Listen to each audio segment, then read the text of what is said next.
Hi Parsons Foursquare Church, Pastor Tricia here with you today on this Thursday.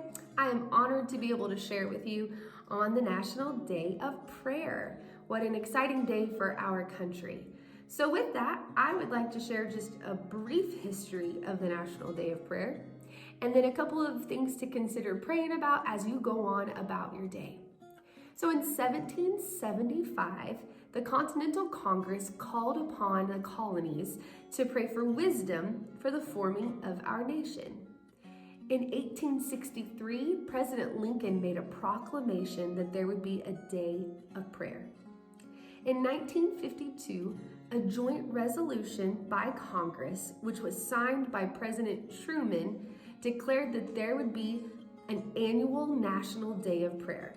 And then in 1988, that law was amended by President Reagan, and he stated that there would be one day, the first Thursday in May, to be the annual National Day of Prayer for our country.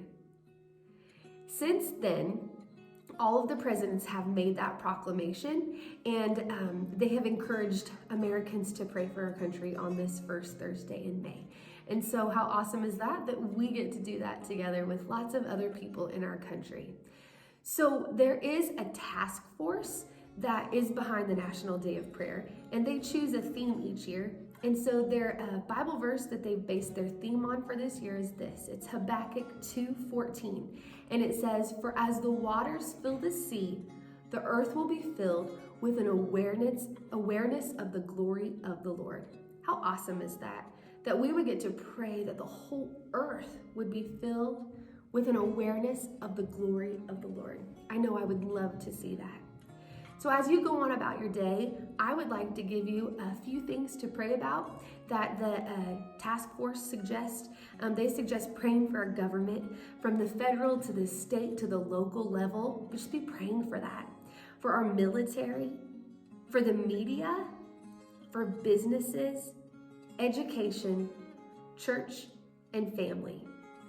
So as you, again, go on your day, thinking about different things, doing things, know that you are praying with so many other people for our country. And if any of those things are sparked, maybe you drive by a school, maybe you could pray about education, or you drive by a church, praying for that church, but then all the other churches in our town. Maybe you just need to pray with your family. Maybe you are just in constant prayer for our government during this time, and then at all times, of course, right?